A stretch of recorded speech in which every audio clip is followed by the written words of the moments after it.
Bon, nous sommes rendus aux dernières vidéos théoriques sur les inéquations. Alors cette fois-ci, on voit les inéquations du deuxième degré à deux variables. Alors un petit rappel, lorsque vous avez une fonction y égale f de x et que f de x est une droite, donc du premier degré, ça nous donne une ligne droite, pas une frontière. N'oubliez pas que cette ligne droite-là, elle est pleine s'il y a le égal dans l'inéquation, et elle serait en pointillé s'il n'y a pas de égal, si c'était strictement plus grand ou strictement plus petit. Dans ce cas-ci, la région était la région en dessous de la ligne droite. OK, je ne donne pas la formule ni le test, ce n'est qu'un exemple. Ça répète au-dessus. Alors, le deuxième degré, c'est à peu près la même idée. Y égale f de x, mais cette fois-ci de deuxième degré. Alors, on a vu cette année qu'une fonction du deuxième degré, c'est-à-dire que y vaut 1 et le x est au carré, c'est nécessairement une parabole. Et la parabole, on sait comment les dessiner. Alors, j'ai dessiné deux possibilités. Alors, on fait la parabole sera la frontière, donc je fais une parabole trice ici, une parabole trice ici, deux frontières. Encore une fois, les frontières pourraient être en pointillé, ou ici aussi, ça n'a pas d'importance, ça dépend du problème. Les deux réponses possibles, c'est soit que tu es à l'extérieur de la parabole, donc ici, ou soit que c'est à l'intérieur de la parabole.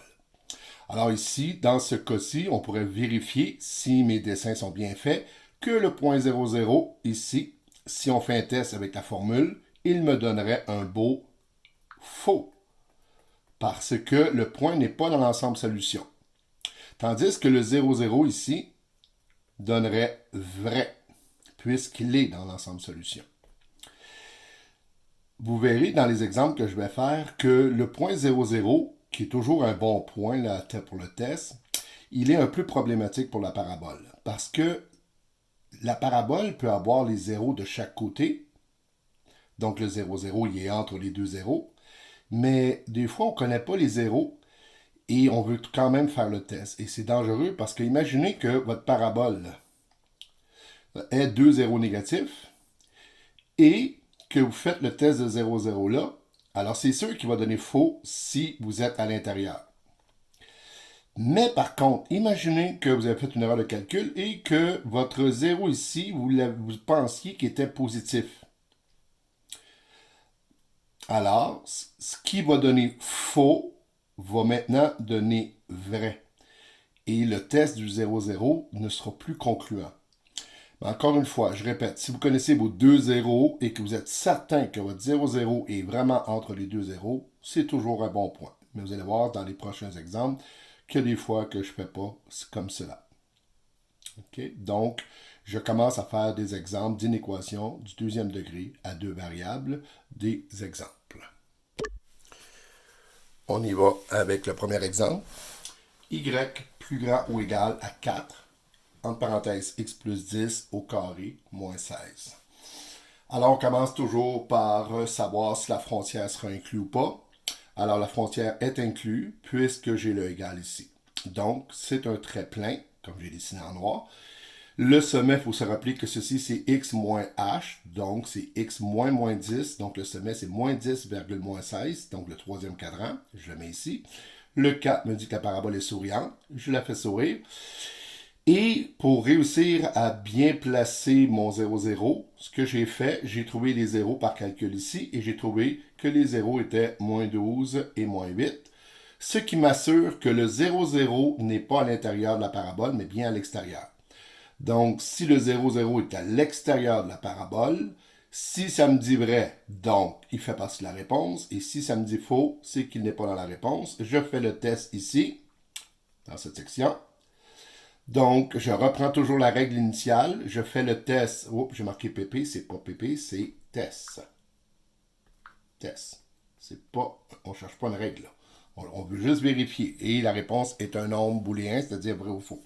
Donc, je fais test par 0, 0, je remplace et ça me donne 0 plus grand ou égal à 884, ce qui est absolument faux. Donc, le point 0, 0, puisqu'il est à l'extérieur de la parabole, n'est pas dans la réponse. Donc, s'il n'est pas dans la réponse, c'est entre les pattes de la parabole, donc à l'intérieur de la réponse. L'ensemble solution serait toute cette région-là, entre les deux pattes de la parabole. Exemple numéro 2. Y strictement plus petit que 5 par x plus 2 par x moins 4. Alors, première étape, toujours la même chose. Est-ce que la frontière, la parabole, fait partie de l'ensemble solution? Puisque je n'ai pas le égal, c'est la frontière ne fait pas partie de la solution. Donc, je vais dessiner la frontière en pointillé. Ensuite, là, il faut savoir si 0, 0 qui est ici fait partie de l'ensemble solution. Alors, puisque j'ai les deux zéros, on sait que lui ici, c'est x moins x1, donc le premier 0, c'est moins 2, et le deuxième 0, c'est 4. On sait que le 0, 0 est vraiment entre les pattes de la parabole, donc le test du 0, 0 ici est très fiable. Alors, si je connais les zéros, c'est toujours une bonne idée de prendre le 0, 0. Mais si je n'avais pas eu les zéros, moi, je ferais une autre façon que j'expliquerai peut-être dans le troisième exemple.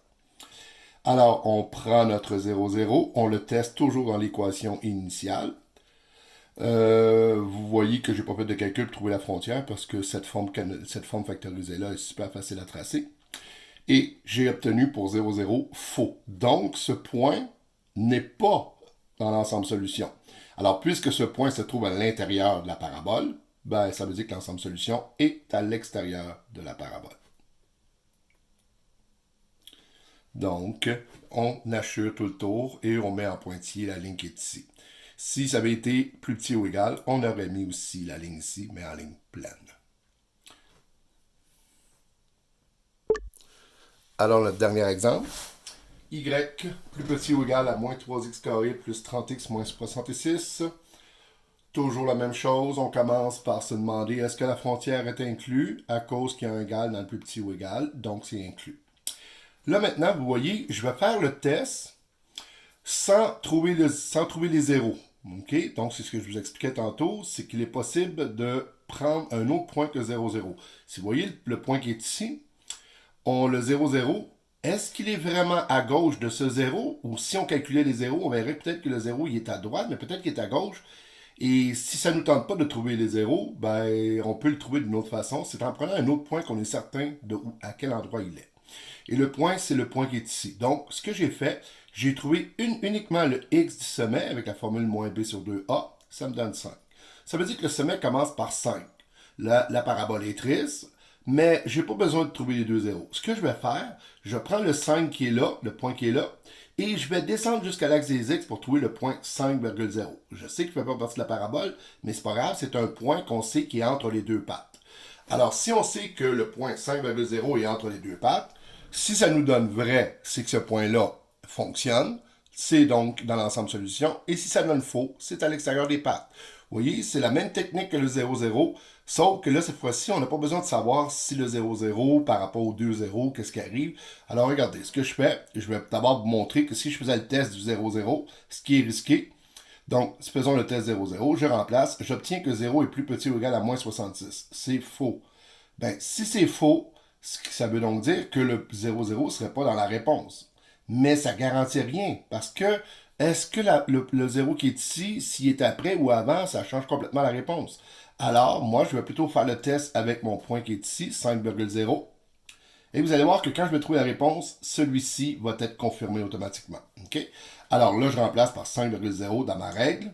Et qu'est-ce que j'obtiens? Vrai. Donc, le point qui est ici est dans l'ensemble solution, ce qui veut dire que tout ceci est dedans, mais je sais donc automatiquement que le 0 ici est un chiffre après 0, un chiffre positif.